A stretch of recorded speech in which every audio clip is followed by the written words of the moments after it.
Welcome to the Maine Basketball Rankings podcast. I am your host, basketball data nerd, Lucas McNelly. Well, spring sports are nearly here. They start later this week. If it will stop snowing, for the love of God, I'm over it. I have this rule, and it always gets a bemused look from people, is that once March Madness starts, I'm not shoveling anything. I don't care. I don't care if we get 6 feet of snow. It's gonna melt. I'm done. No more.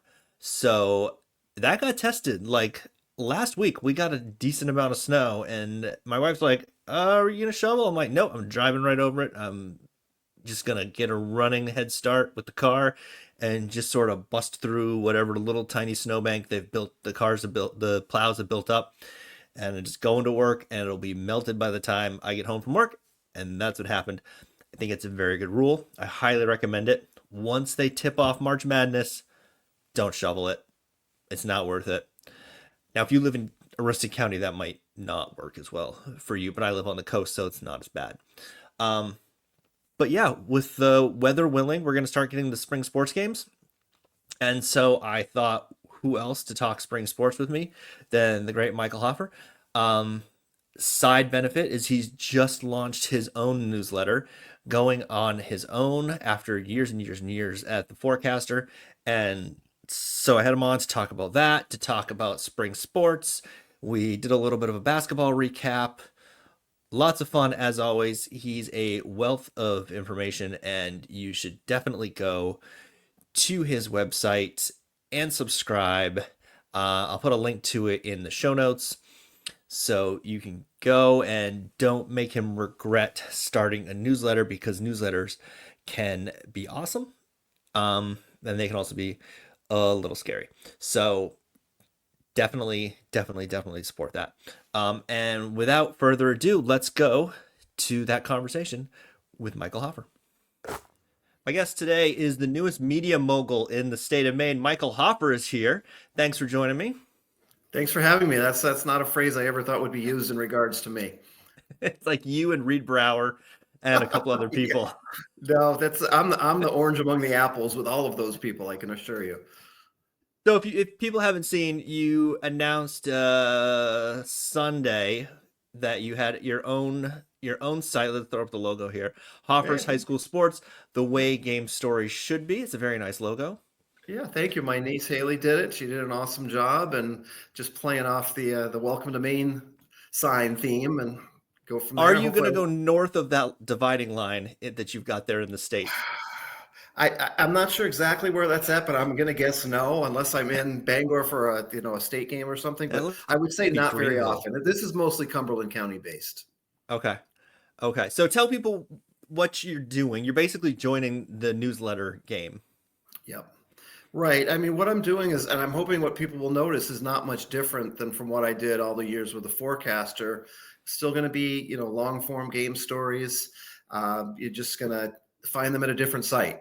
I'm still going to be producing a ton of content like I always have. It's just going to be at a different site. And, my stuff's always been free. So this will be a little bit different now that this is a premium account. But I'm hoping for a few dollars a month. People won't mind signing up and subscribing, and then there's a discount for a yearly rate too. But I believe in telling stories that certain way with great detail, a lot of quotes. Just a lot of historical background. Anyone that's read my longer game stories kind of gets the gist of it, and it's something that really doesn't exist anywhere else. So I'm hoping that people are going to continue to like me and like that enough to come on board and help me continue to do this.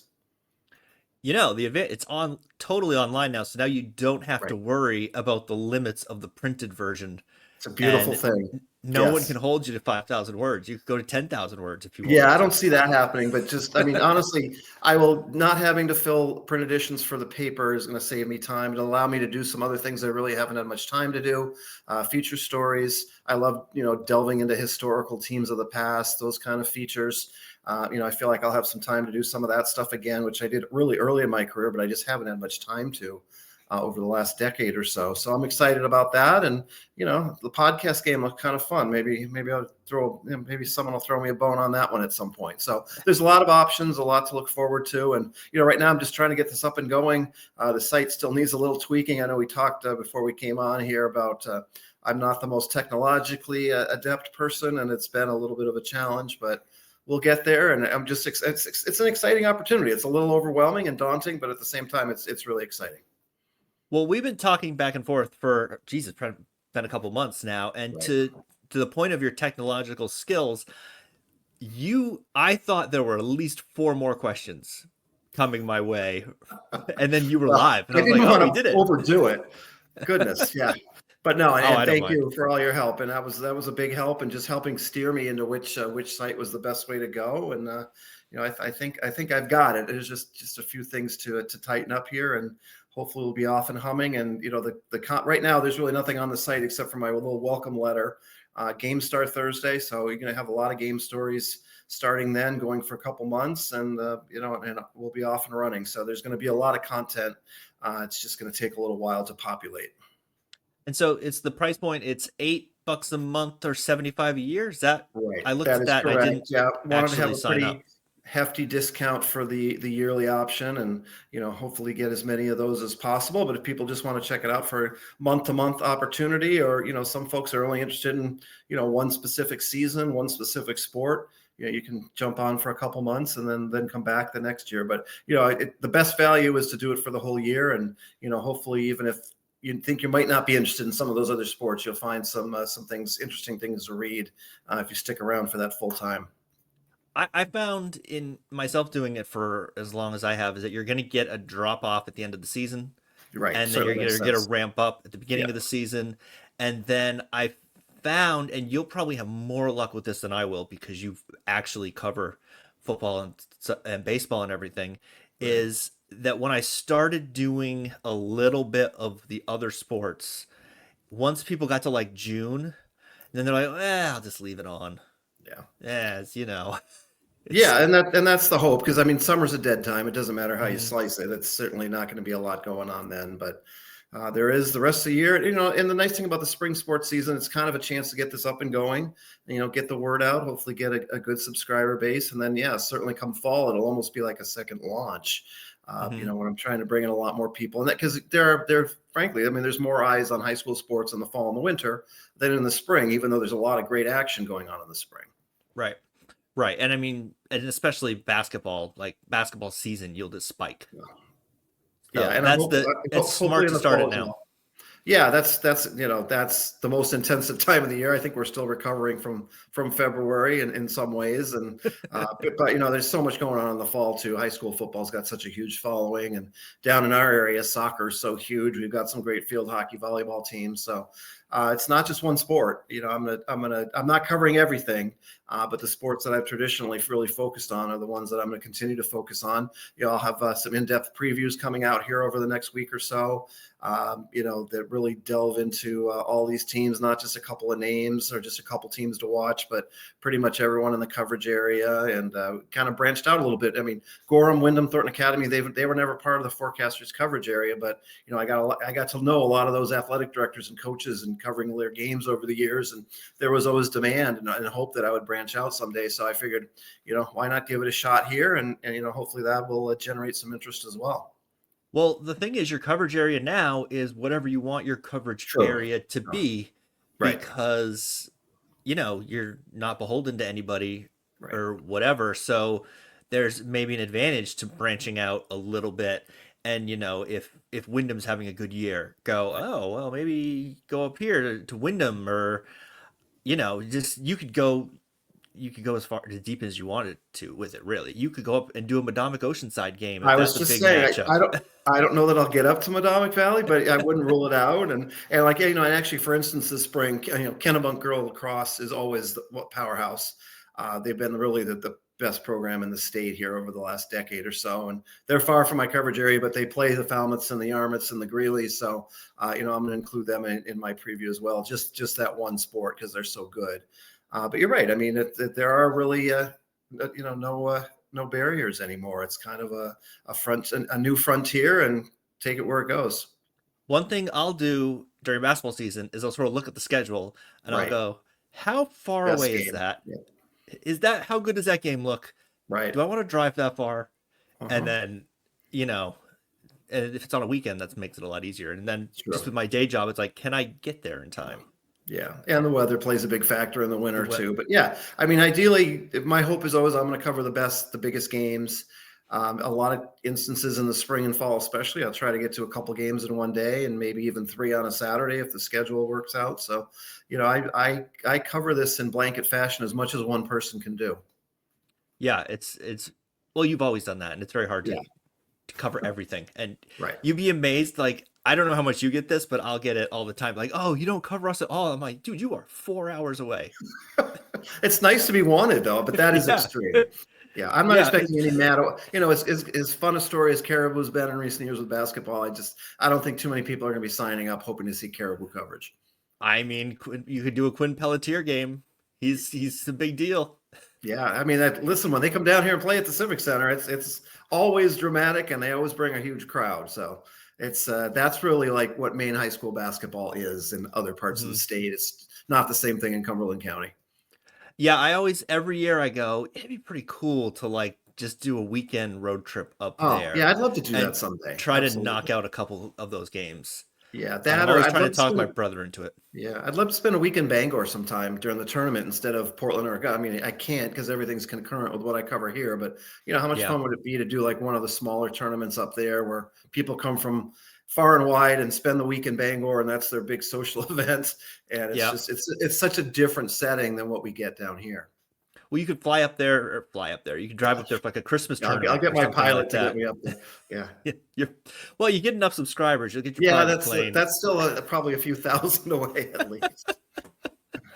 All right, so I want to get into a little bit like how we got here, and I don't, you don't probably want to trash the forecaster, No, but absolutely not. so you reached out to me and said, "Hey, I'm thinking of doing this," and my first thought was, "Wow, that's crazy," and then I was like, "Don't be the idiot who convinces Hoffer to quit his job on his own and then have it go badly," because No blame on your shoulders. No, I mean, this yeah, is really just endemic of what the media landscape is now. Early March, and I know a lot of thought went into this and a lot of time went into this. And, we've been part of the Press Herald and their ownership group, the Maine Trust for Local News.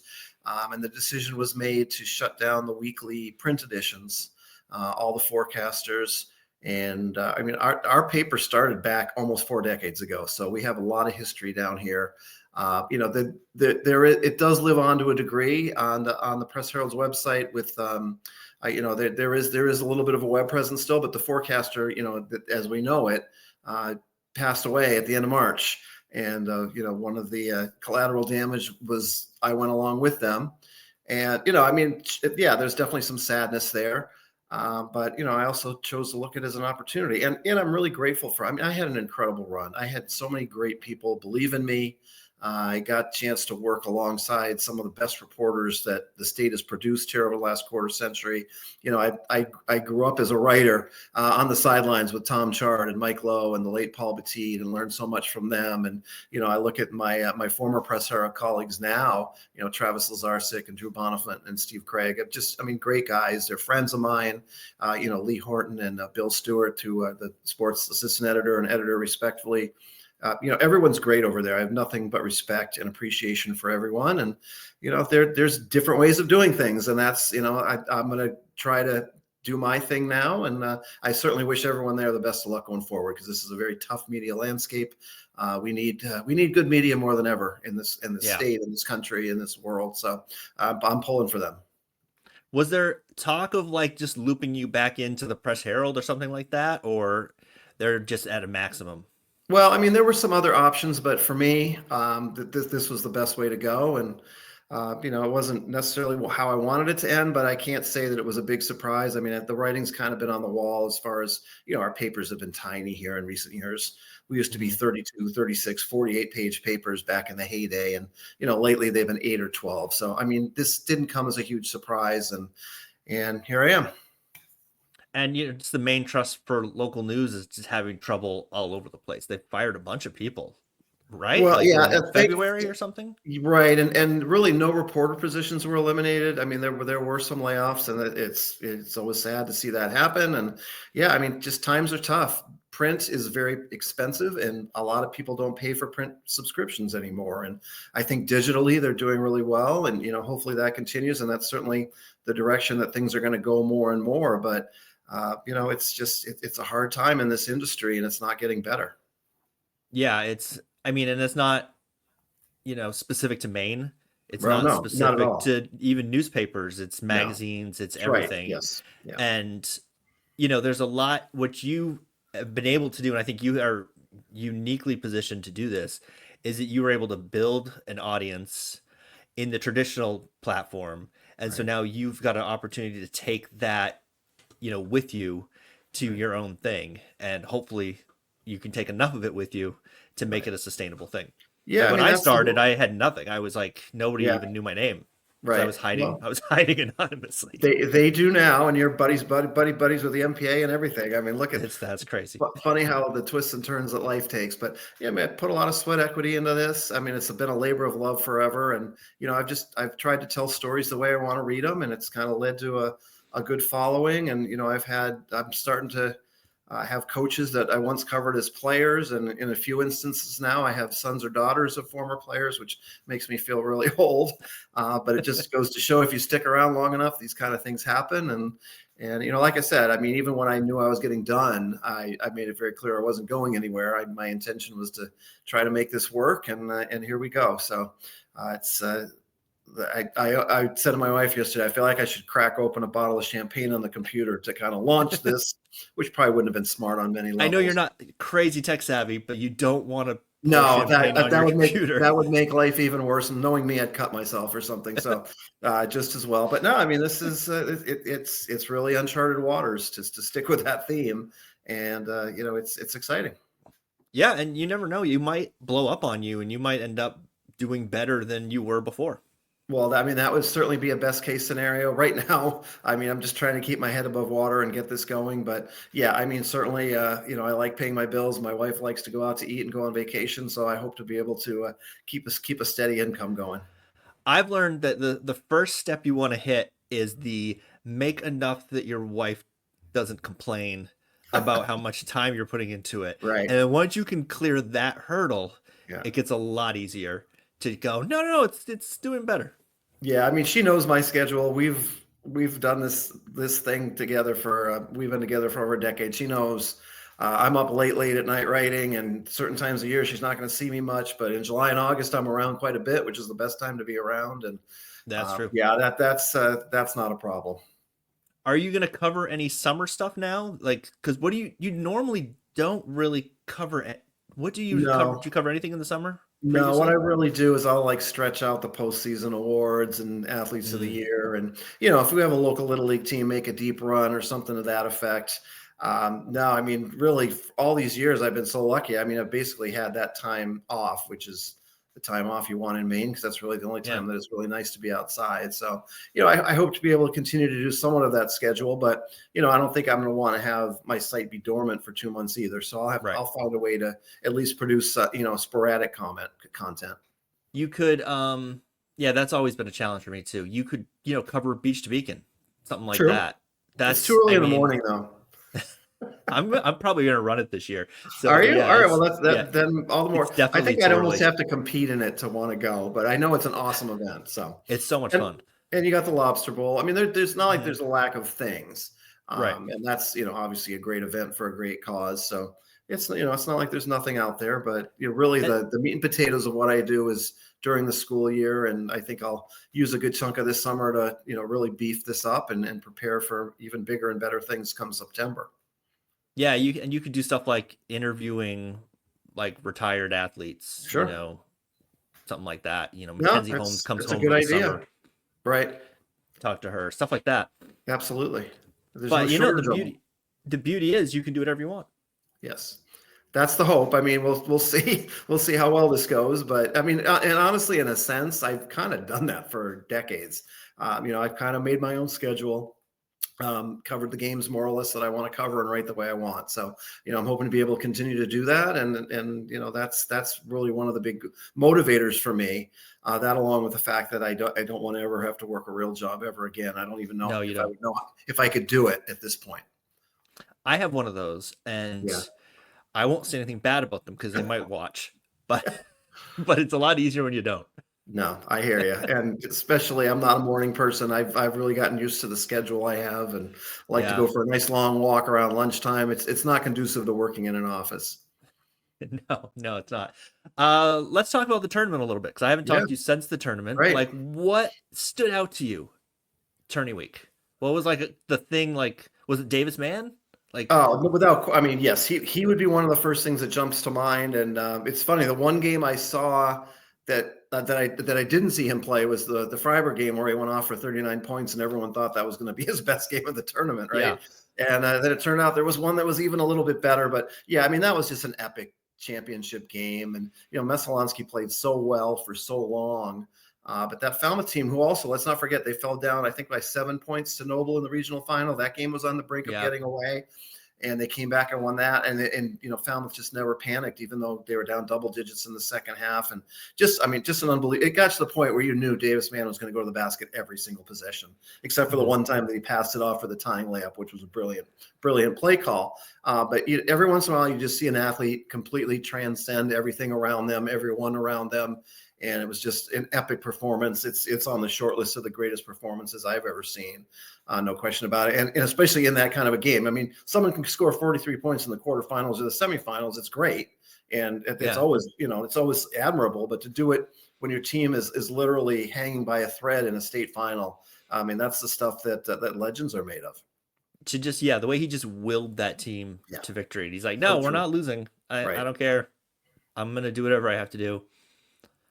Yeah, that was really impressive to sit there, like to be courtside for that was super Yeah. fun.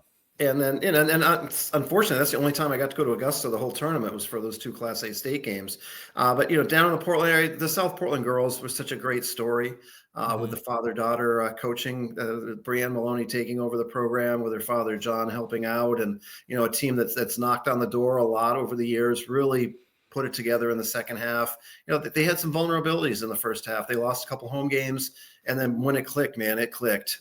Beat Gorham 3 times, including in the regional final. And Chevrolet upset Oxford Hills to set up that exciting state game. And South Portland, even though they hadn't been on that stage, they kept answering the bell. And first championship in almost 40 years. So that was a really, really cool story. Maybe the highlight story down in Portland, other than that Caribou Biddeford girls state game that Oh my gosh. none of us that witnessed it will ever forget. I still can't wrap my No, mind around how that game ended. that was nuts. But I was just so impressed with Whitmore for South Yeah, Portland, and Annie's, yeah, then not even realizing she was a sophomore. I was like, oh, she's like probably a junior or something, and then right. just And really impressive.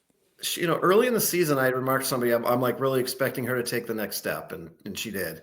And she's got the great family lineage, no question about it. But she did not play like a sophomore. She hit some huge long range shots.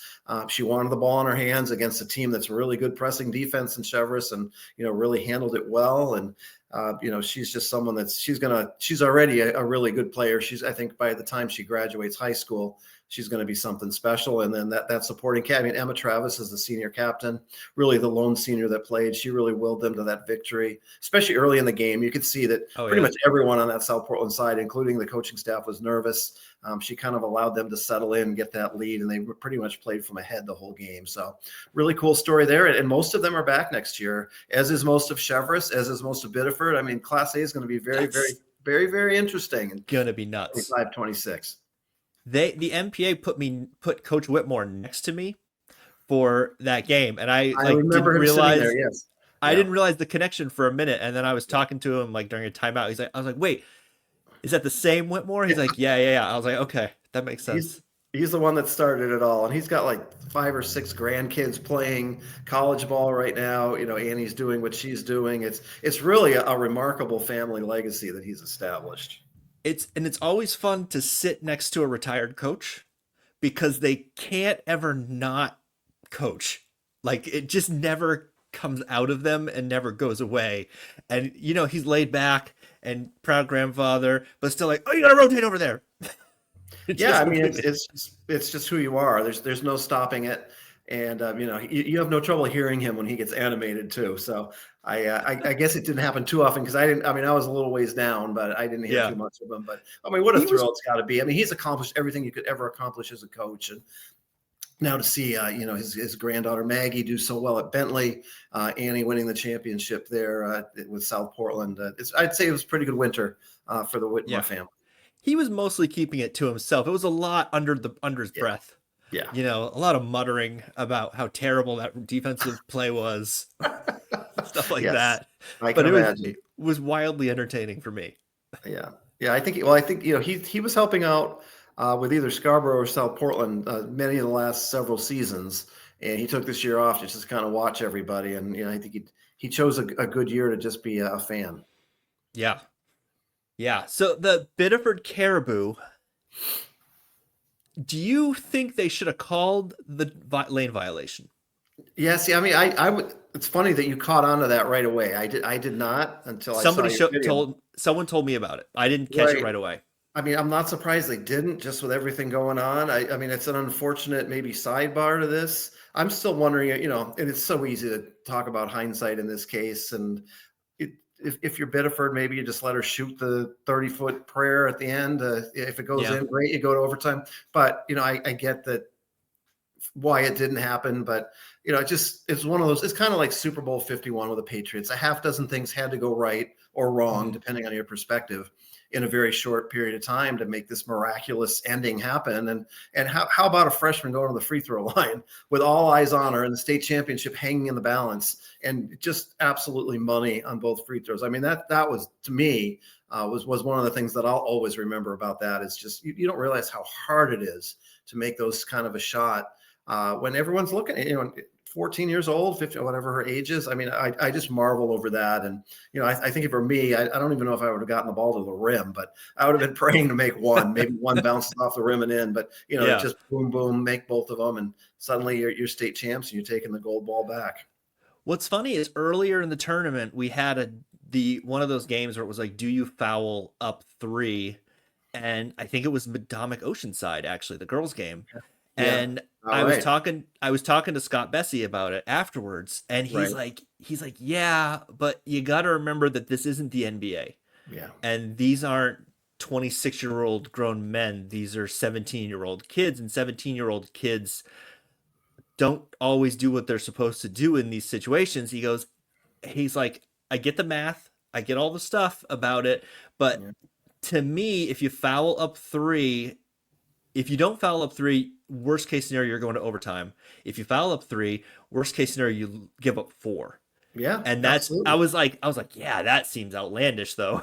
Mhm. When how's that Right. even going to happen? And then it happened. Then we had it. Yeah, or someone tries to miss a free throw and they really don't, but then on the ensuing inbound pass, you steal the ball and get fouled. I mean, you can't draw Yep. this stuff up. And I know you prepare for all kinds of end of game situations. You drill on that all season long. And how often does it really come to fruition? It's certainly not in a state final, but it's Right. just, again, I mean, so many things had to happen. It was really jaw dropping, just the way that whole thing transpired. And I think anyone that was courtside or in the stands that day, either side, won't ever forget it. And the Biddeford fans and players have so much to be proud of. I mean, that program did everything but win a state title, and this program is set up to do some great things going forward. What's funny is I've been watching the Celtic City documentary, and they keep showing these like the big plays, like the Havlicek stole the ball, Bird stole the Right. ball, and it's the exact same thing. Yeah. It's these situations where they're like, "Oh, the game is over. Nothing. That's it. All they got to do is inbound the ball, and here comes Larry Bird." Right. And then finding DJ for the Yeah. layup, and you know, it's kind of the same thing. Are you old enough to remember that happening live? Because I am. And it was like it was one of those What things that you just like, I don't believe it. It was 87. it was So it was almost 87. almost 40 years ago now, but I remember that game and it was So I over. I mean, was. at least it was over in the sense that the Celtics weren't going to win it that way. Maybe they Mhm. foul and somehow tie it with a three and go to overtime or whatever. But you can't ever envision something like that happening. But someone like Larry Bird could, and as a result, that's what happened. Great players make great plays at the big times, and that's why we keep watching because we never really know what's going to happen next. I was old enough. I doubt I watched the game or Yeah. paying any attention. My first Celtics thing that like is lodged in there is the Rockets series. Okay. And I remember the only thing I remember is that I was cheering for the Rockets because I was, what year was that? Was that 80, 86. That was 86? yeah. Yeah, so I was like 6 or something. And when you're 6, Rockets are better than Celtics Rockets are because cool, right? Rockets are awesome. So we're at my grandparents' house and everyone's watching the game and I'm cheering, and it's like my family, as you know, is a massive basketball family, and they're all cheering for the Celtics and I'm cheering for the Rockets. Uh-huh. And if I hadn't been 6, I probably would have been excommunicated. Well, but you got what you deserved, right? Because the Yeah. Celtics did win. So my earliest Celtics memory, growing up in Arizona, is the Celtics Suns Game 5, epic Game 5 in Oh, 1976. I was 8 years old. Got to stay up and watch the game, and it's still one of those. That series, that run by the Suns, kind of put the city of Phoenix on the map. hmm, And the Celtics were clearly the better team. They did wind up winning, but I think they got much more of a scare than anyone ever could have dreamed of. And fans rushing yeah. out, punching referees at this smoke-filled Boston. I mean, I it's just hadn't heard about it's in your the brain. Yeah, punch until I was watching the yeah, Celtics City. I'm like, oh my gosh. right. It's Yeah, amazing and I mean, how many public melees there were and like just fights. And then they're like, yeah, it's not a foul. Play right. on. Well, totally. And for that game, the Phoenix Suns broadcasting crew was like up in the bleachers with fans like on all sides of them. So as big plays were being made, Al McCoy, their longtime play-by-play guy, he's getting bumped into or high-fived if there was someone from. So I mean, it was just a different world. Kind of like you when you're sitting in that middle It's, section at the I was expo going to during the say, tournament where you're getting jostled all the time. it's the Noble fans like right over my shoulder at the expo, the whole thing. Or they're like looking over my shoulder at the computer to like try to get an update on What the are the score from stats? Augusta. Yeah, that and imagine if Jameer Rose's shot to go to tie it had gone in, you Oh probably would have. my They probably would have gosh. mobbed you in that situation. So Yeah, last year I got like strep right after the tournament, and I go to the doctor, and they go, "Have you been in any crowds lately or anything?" I was like, "Let me tell you where I have been. yeah, I have been at a super spreader event right. every day for the past week and a half, and every 2 hours they bring in a new group of people, Yeah. and they sit right behind me, and I'm right in the middle of it. And so, yes, I have anything that is going around. I have it. Well, and that's a time of year that everyone's constantly sick too. So Right. yeah, So but this year I went with I yeah, I had some airborne this year, and that seemed to help. there have been years that once the tournament everything winds down, I get sick soon after. Knock on wood. This year I've been fine, but it takes so much out of you. I don't think people realize when you're covering four, Yeah, 6, 8 games a day, and it is thankfully it's only a week or a little over a week, but it's pretty hyper intensive. It's also the most fun, the best week of the year, so it's absolutely. it works both ways. But that quarterfinal Saturday is rough. Yes. By the end Oh, of the that 8 games. game, Yeah. oh my But even gosh. the 4 regional finals, 4 state, because there's so much to those games. Hmm. Those are super long games too. At least you're kind of getting near the end. You have a day off the next day.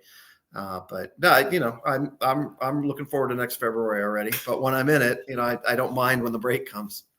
Well, yeah, it's like that long day, and then like you and I are up until like 3 writing it Yes, up that is and not to get the uncommon. stuff out, and and then you just got to turn it right around Right. and do it again the next day. Right. I mean, waking hours consist of prepping for games, covering games, writing about games, getting a little sleep, rinse and repeat. But I thankfully, it's try only to, a week or so. I can't imagine doing it for a month or on a more regular basis, especially yeah. with my advanced age. It's probably better that I don't have to do it quite that often. But there's nothing better. It's really the biggest event on the sports calendar. You get a chance to see people near and far that you maybe don't see the rest of the year, and Hmm. you never know what you're going to be in for as far as drama goes. Yeah, and I think that's kind of become my favorite part of it is seeing all the people that Yeah, you don't totally. see all year. You just sort of talk to them online. I Right. was talking to Eric Atwell last week, the reporter for covers GSA, and I was Yeah. like, man, you got to go to the tourney games, even if you're not covering them. Go to one Oh, totally. just to see everybody, just to Yeah. put a name to a face, shake a hand, that sort of thing. Well, most fun part is go to watch games that you don't have to cover, and then you can just really take Oh them yeah. in on top of what you do have to cover. So, generally, I've had a nice balance with that, where I'll have maybe 3 games, say that Saturday, 3 or 4 of the 8, and kind of watch the others or right in between. But yeah, Hmm. it's fun to soak it in and just there's really nothing like it. Yeah. Let's pivot a little to spring sports since we'll do a Sure, little spring sports preview. it's So almost here. who I know nothing. I know I like know a of little the at this point, but I'm getting of there. the sports. I'm filling I up my haven't knowledge bucket. I haven't even like downloaded the schedules yet because I'm not convinced they're done and loaded into Well, the they're MPA subject to site. change, and they're going to Yeah. change regularly. You got to check them almost every day. But yeah, I mean, we're almost there. Everything starts up Thursday, and I would say for the most part, what you see is what you get, and it's going to be a fun season. I know, certainly down here, there's going to be a lot of great storylines, and I'm just kind of getting into all of that right now. But one of the big stories down here last year was with softball. Chevrolet had that freshman pitcher named Hmm. Addison DeRoche, who probably is the best pitcher the state's ever seen. She's already getting a Oh, ton of D1 interest. She's only going to be a sophomore, and she's going to probably be even better than she was last year when she maybe gave up a couple earned runs all season. I mean, she had a season that you wouldn't believe. 22 strikeouts in an epic regional final game against Wyndham that went 10 innings. She went, I think she was in Kansas City for a tournament the day before the state game, had to fly back late at night. I mean, it's the stuff that movies are made of. And, yeah. and pitched her team to its first ever state championship. And now she's back. So, on the softball side, that's certainly the big story down here as we go into the season. Okay, so if it was basketball, we'd all be asking if she's going to go prep. Is that a thing as much in softball? It certainly is a possibility. I mean, she and her family are adamant that they love they love Chevrolet. They're happy there. They want to stay there. With that said, she's traveling almost every weekend to points far and wide to play in these Wow. big tournaments. That you name the top D1 schools. Their coaches are there checking these players out. I know she's one of the most highly touted players she must be class of 2027. It's certainly possible. I mean, it's not like she's lacking for attention. I think she really likes the high school team element and being with her friends. And, there's something really cool about being under the spotlight in your hometown, so to speak. She lives in Westbrook, so she's basically in Portland. But, I wouldn't say it won't happen, but it could have happened after last season and no one would have been shocked. But, so far, everything I'm hearing is she really likes it and she wants to continue. Is it less likely because there's not an NBA to get prepared for? That's true, and I think just the fact that every weekend she's out getting exposure, or Yeah. maybe not every weekend, but she travels a lot, and she's traveling all over the country. And like I say, I mean, the eyeballs that need to be on her are getting on her, and that they don't. I don't know that a prep school would get her any better exposure necessarily. So you got to weigh, what is it better to stay closer to home, and I think so far that's what the family has opted to do. Cool. So I'm going to guess they're the favorites. They've got to be the favorites, right? They and Wyndham, who played again in an unforgettable regional final a year ago. It was 0-0 into the 10th inning, and Chevrolet finally Wow. won 2-0. One of the great pitchers duels you'll ever see. Now, Wyndham's great pitcher, Brooke Gary, has graduated, but they have someone in reserve who's supposed to be pretty much comparable to her. So, everything I'm hearing is it's Chevrolet and Wyndham. Then there's, Kennebunk has a really good pitcher. And then after that, you've got a lot of other teams in the mix. But it's pretty likely that you'll see Chevrolet or Wyndham come out of Class A South. And if they don't meet in the regional final, I think it'll come as a surprise to most people. Because with softball, it's all about the pitcher, right? Because Oh, you're going to pitch absolutely. almost every game. And she's just at another level. I mean, not only does she have great velocity, and it seems like batters are swinging and missing when the ball's already in the catcher's glove half the time, but she's got a rise ball and a drop ball and all these off speed. I mean, it's just I can't imagine trying to hit someone that. I mean, there's some really good hitters in the league down here, and every once in a while, someone will luck out and time one. Okay, she actually did give up a home run to win them in the Wow. regular season last year, but that was the only one. That was one of the fewer runs she gave up all year. So Well, if you you can hit see it, someone at the yeah, it's someone, and she can hit too. Oh yeah, she can hit the ball as well. So you see someone at the top of their craft like that, especially at a young age. You just kind of have to soak it in and enjoy it as long as you can. yeah, I know the last Madomic Valley State Championship was in softball because we had Okay, the best pitcher in the state, right. Then and that's so just. pivotal. I think Alice Bishop is. Okay. I think that's the name. It Was was that like in the B or '90s C? though. Class B, Class C? Oh, it probably was Yeah. B, but Okay. it's because it's in the That was '90s. before my time, right? But yeah, I mean that's you can't win without great pitching, and she's at another level completely. So My big spring sports question: is Jameer Rose going to win? Is there another award he can win? Is he going to win anything else? I don't know that he's doing any spring sport. I'm sure if he Okay, did, he would be very good at it. I mean, there is an award for the best baseball player in the state. right? Like There's All Americans for lacrosse. I I would don't think imagine track. he'd be a great shortstop. Yeah, I would think he would excel at, if you did track, there were probably events that he'd absolutely dominate in. But Hmm. and he hasn't announced what he's doing next year, has he? I haven't heard anything. Okay, but I mean, I, He I had, like his options, and he'll do great wherever. But yeah, I mean, to sweep the Fitzpatrick Trophy and Mr. Maine basketball, it's never been that's done crazy. before, and it takes someone very special to make it happen. Did you see that John Morgan is moving on? I did see that John Morgan's moving on. He'll be helping out over at SMCC, which is a great collegiate program. Matt Richards has done a phenomenal job there, almost as long as I've had my job. He's been there almost 25 years now, and Oh wow. they're perennially one of the best teams in the state. And kudos to Coach Morgan for and with a big assist from his star player Yeah. from making that Noble program relevant again. It's good. One of my favorite things in my job is to see teams that haven't won before or haven't won for a long, long time become good and compete for championships. To me, those stories write themselves. And the last couple of years, Noble's been as good as anyone. And those three Noble Falmouth games this year were all utterly thrillers, and including the last one that came down to the last shot. So it was great drama, and it's just nice to see that community really get to revel in a big sport like that. It'll be interesting to see also if they can stay at the top or stay Right. in the mix and not go Right. back down into the basement. Yeah, I mean, I would think locally there's got to be a lot of interest in the youth level in playing. So Yeah. hopefully you can harness that and stay competitive. And yeah, I mean, it's probably not at the very top tier where they've been here the last couple of years, but you hope that they don't drop back to the status where they were a few years before that. All right. So who are the teams to beat in baseball down in Cumberland County? So Class A, Scarborough won the title last year. They had a terrific season. They have a pitcher named Eric Swanson who's going to the University of Maine. He threw a two-hit shutout in the regional final last year. They're still very loaded. Gorham, I guess, has a pitching staff that's the envy of the rest of the league. Hmm. They're a team that's been competitive, but maybe not a deep playoff run competitive. I think you're going to see that change. Thornton Academy is always good. Falmouth's always good with Mike DeAndrea coaching. South Portland's always, they've won two of the last four state titles. And even last year with a really young team, they got to the quarterfinals. I think they'll be right back in the hunt. Class B, Greeley was one strike away from the regional championship last year. Yarmouth came back and won that game and then won the title, but Greeley's kind of reloaded. In my mind, they're probably the favorite in Class B South, but York's really good. Cape Elizabeth's going to be really good. Yarmouth's got a lot of players to replace, but that program's always strong, as is Freeport.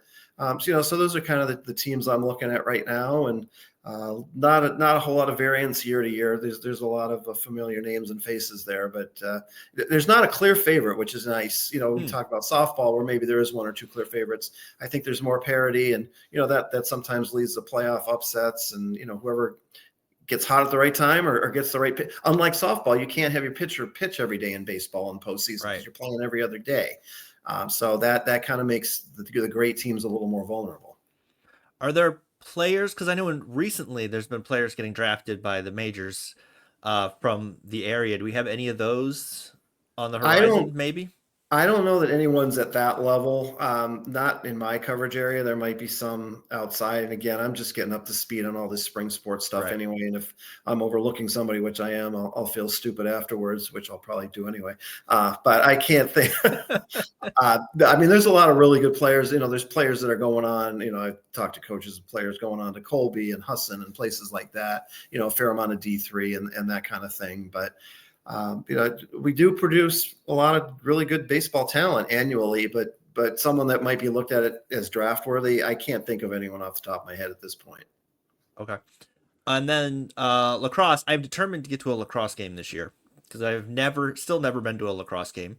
It's Um, fun. It's a fun sport. It's so popular. It's grown so immensely, even over my time, my 25 years. It's especially down in this area where so many top teams and generally the top teams and players are from the greater Portland area. yeah, my coworker now at this new job is the coach for the Lincoln Academy, so now I Mhm. have to go to a lacrosse game Yep. because he'll give me so much grief if I don't. Absolutely. No, it's fun. It's a fast game. I mean, I can see why it's popular with, with kids these days where, baseball and softball might not be as much because it can tend to be a slower game, even though Hmm. there are tremendous aspects about those sports. Lacrosse is just so much action. And, you kind of, for the boys, they kind of get to dress up like gladiators a little bit, wear all the equipment and go out and whack at each other. So, there's certainly a lot of appeal there. And, but you look down here, the Falmouth boys won the state title a year ago. This year's team is being touted as maybe one of the best in state history. Not by Jeez. Falmouth, of course, but No. some of the other, kind of what Cape Elizabeth's been for many years. This is kind of Falmouth's turn, but Cape's there with them. Thornton Academy is going to give them a run. South Portland, Deering. There are some other good teams. Class B, Yarmouth and York played one of the most unbelievable state games you'll ever see a year ago. Yarmouth tied the game with a second left, won it in overtime. They're probably on another collision course. Actually, there's three classes for lacrosse. There's Class C as well, and then on the girls' side, Yarmouth finally dethroned Kennebunk last year. Kennebunk had a win streak; it got to like 50-something games, easily the longest in state history. Yarmouth finally knocked them off, though, in the playoffs. So those two teams, along with Falmouth, are going to be really tough. Class B, Greeley's won the last three titles, including last year beating Freeport by a goal in another thrilling game where Freeport almost erased a 6-goal second half deficit. They fell 1 goal short, and those two Wow. teams will probably do battle again. So, come June 21st at Fitzy, I think you're going to see a lot of teams from this area in the state game, but there'll be some others too. I mean, the sport's grown so much. Some of these other schools, Maranacook was in a state game not long ago. York until very recently wasn't looked at as a lacrosse power, but they've been in state games. The Wells girls have gotten to a couple state games. So it's kind of cool to see that development. And now with the three classes, it allows some smaller schools and some newer programs to kind of get up to speed and play in these big games. When they do the state games at Fitzy, do they do the food trucks like they do for football? They generally they may, but not anything to the level like we saw in Mm. November. There were some great options there back in There was November. I had just gotten out of the hospital getting my gallstones removed, so it was kind of cool to see some good food options as opposed to what's maybe just a soggy hot dog or something. Yeah, I mean they'll have the concession stand open, and there might be a few food trucks, but it's not the kind of crowd you get for a football state game. Although some of those games do draw very well. I was standing on that side of the field in the first half, and I was like, I gotta move. The smell is too much. The smells are too much. I'm gonna eat Yeah, like six different places. This right. is driving me crazy. Yeah, I stayed in the press box because it was raining. Yeah, it wasn't great weather. No, it wasn't. But most of the fall season was, so I knew we were due at some point, and unfortunately, we finally got it the day of the state finals. Are you going to? Speaking of Fitzy, are you gonna catch any Hearts of Pine I games? am really interested in how much. I mean, this team has generated so much interest, Yeah. and got a chance to sit on a panel with Gabe Hoffman Johnson, the founder of that program. We did a career day at Falmouth High a couple of weeks back, and I knew him when he played soccer at Falmouth. I hadn't seen him in years, but he's done so well for himself, and other than the few Portland High people who are upset the Bulldogs logo is gone, I think Hmm. most people around here are just really psyched about what this team's going to do. They've had so much early success, and but yeah, to answer your question, I hope I get a chance to get over and check them out because I think it's going to be a great environment. I mean, that soccer fandom is kind of unique. We Yeah. don't see that really at the high school level too much, but I think with a professional team, you're going to really kind of be able to soak some of that in. They seem to be doing a fantastic job from Yeah, just from afar here. absolutely. Marketing wise, and season tickets, there's just a lot of demand. And let's face it, it's something new. I mean, the Sea Dogs have been around a long time. The Hmm. Celtics have been around a long time. The Maine Mariners, previously the Pirates. So we've never really had a professional soccer team like this. But especially in the Portland area, there's a ton of soccer fandom. I And we bet. see it at the high school level, and now there's a chance to, really get out and see it at a high level. So it's not a surprise that there's so much early interest. Whether it's sustainable, time will tell. But I think you go to some of those early games, it's going to be absolutely packed. Yeah, especially if you get it like a good nice summer night, that could be Yeah, a lot of fun. yeah. I think you might have to wait a little while, but yes, they're coming. I know. It'll stop snowing. Yes, that and April, forget it. May, maybe as the month goes on, you'll get a few, but we're still a little ways off from comfortable evenings. I'll settle for a Yeah, comfortable afternoon at this point. tell me about it. Have you had a chance to look at the reclassification? What are your thoughts on the death of Double A, I guess? I don't lament the death of Double A, so to speak. I mean, it always seemed forced. The way they did the tournament always left a lot to be desired. I remember the early days when they'd send everyone from Portland up to Augusta to play in front of close friends and family at 9:30 at night. And then of course recently having the quarterfinals on the home court of the team, it just wasn't a tournament environment. So I hope they fix that piece of it. Hmm. But no, I mean, you look at Class A South. I mean, what a Dear God. utter it's going to be an utter gauntlet for. I mean, whoever comes out of that's going to earn it, and Yeah. it's going to make for some great regular season matchups. Maybe some that we're not traditionally used to seeing, and then come tournament time, I mean, pretty much every round is going to feature great games. So I think they've done a really good job with this. You can't please everybody, and I know Right. there are some people maybe around the Falmouth program who feel like come on. I mean, we're not as big as Portland, South Portland. Maybe we shouldn't be at that top level, but that Falmouth program is going to compete with whoever they go up against. So, again, it's They don't just really have anything to complain about. no, they don't, and they'll hold their own. And as long as they have that coach, they're going to be right there. Yeah. I think, A South looks nuts, B South looks nuts. It's just, I look at it, I'm like, the thought of having to go through that tournament just looks ridiculous to me. But Right. that's, I'm not a coach, so I don't know if that's not my problem. I just sit there and watch the games. No, we get to enjoy it and really, Yeah. just kind of soak it all in and take it all in. But yeah, I think from a spectator, a media's perspective, it's only gotten better, and that the tournaments next year are going to be great. I just hope they're not running concurrently. Yeah. Well, I think what's beautiful about it is for like the whole double A time, there was nothing, the regular season meant almost nothing Yeah. in double A because you were all in the tournament, everybody's in the Right. tournament, and you're just playing Right. for Yeah. seeding. And it's Right. like, oh, are we the one seed or are we the two seed? Whatever. Didn't We're really matter. kick You just didn't want to be 5 or below and have to travel. So right. no, And you didn't or want to, sometimes with the one you get the buy into the semifinals, but that was kind of a make. Look at Chever's boys this year. What good did that yeah, do them? it didn't Sitting help them at idle for all. 2 weeks. So It's just what side of the bracket do we want to be on, right, right, right. really? So now to like take the biggest 15 schools, whatever it was, in the state and make their regular season mean something Yeah. is got to be good for everybody. Right, and I know the Portland schools aren't going to miss going up to Bangor, and I'm sure vice versa. Those midweek games where you have to go up there and won't get home Ugh. till midnight. It's so that was always a tough aspect to all that. Is Bangor was really the only school up that way that was big enough to be part of the big class, and even getting to like Oxford Hills wasn't the easiest thing. So That's a hike.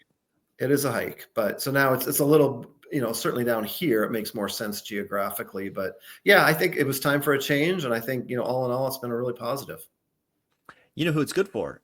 Is it's good for people who have newsletters that are subscriber True, based because that's there's right, now more interest in all of these absolutely, regular season games. and who like to write long stories about these games. Yes, Yeah. it's a boon for us, no doubt. Yeah. If you want to get a good look at the heel points, you know, Yes, yeah, that's right. now You they got to go. matter. You got them right. You got them first. That's where you go, no doubt. So, it's great. Yeah. It's great for all of us, I guess. We'll see. No question. Yeah, again, we have 2 more seasons to get through first, but We do it have will to. be fun when December rolls around. And I don't want to rush summer or fall or anything like that, but that Yeah. aspect of it will be good. Yeah. All right, I'm going to ask you the question. I think I've probably asked you this the other two times you've been on this show. Is they give you dictator-like power of the MPA. You Yeah. can do whatever you want for one day. You can't, short of deporting people to El Salvador. You can't do Yeah, that. that's not on my bingo card. Yeah, I figured. But so, what is the change you make? You can pick any sport. Okay.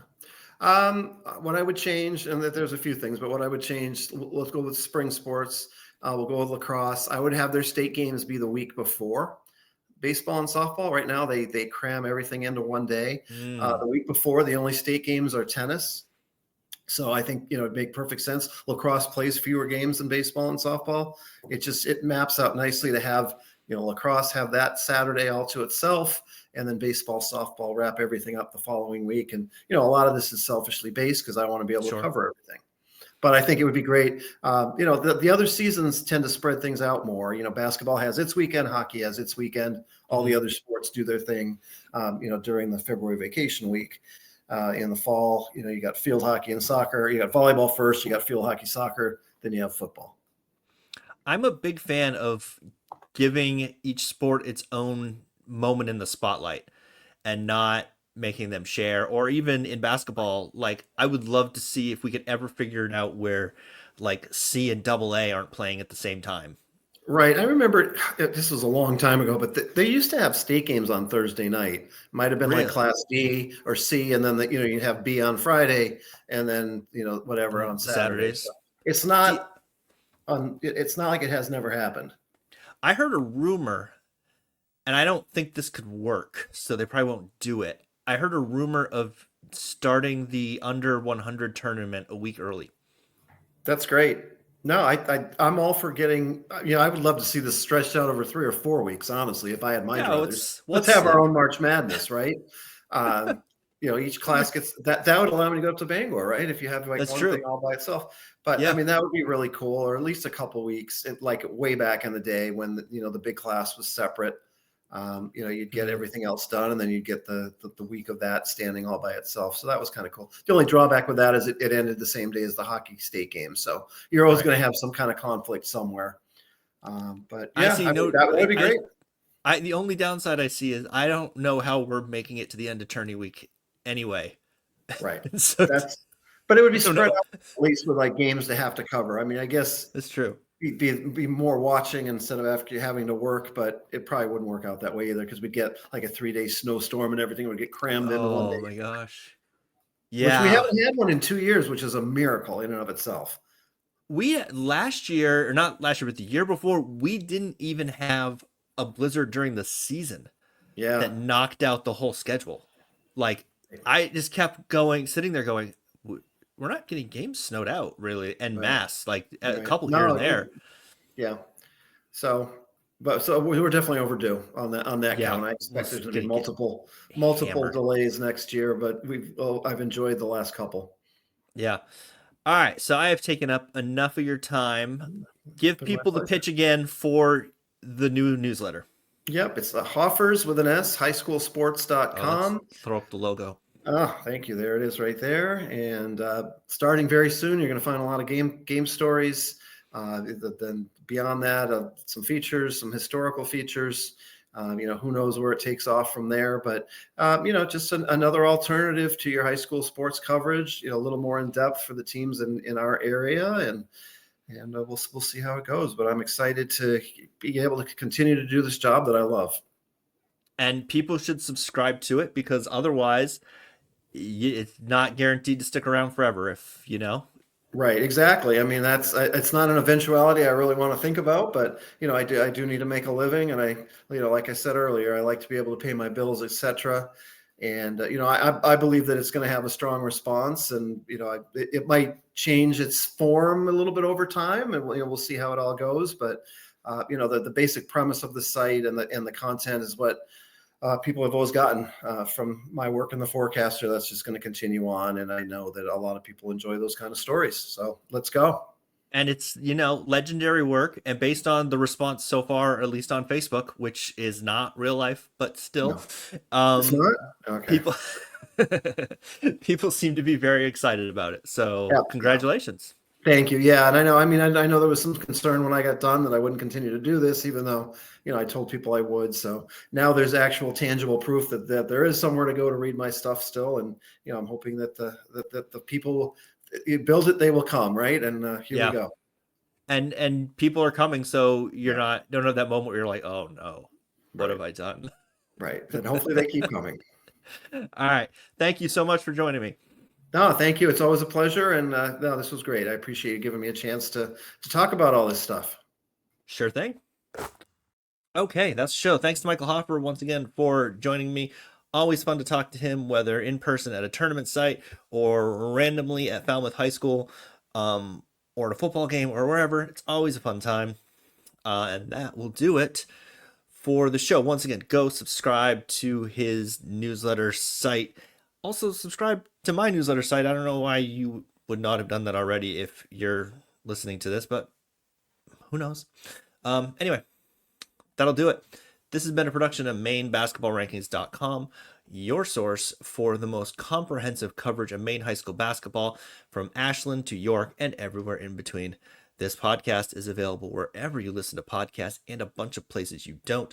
So if you enjoy this, please leave a nice review because it does help out with the algorithms that are destroying society. But you can use the algorithm to help this podcast. So that's one small, who knows? It's been a week. Tell your friends, tell your enemies. Thanks for listening.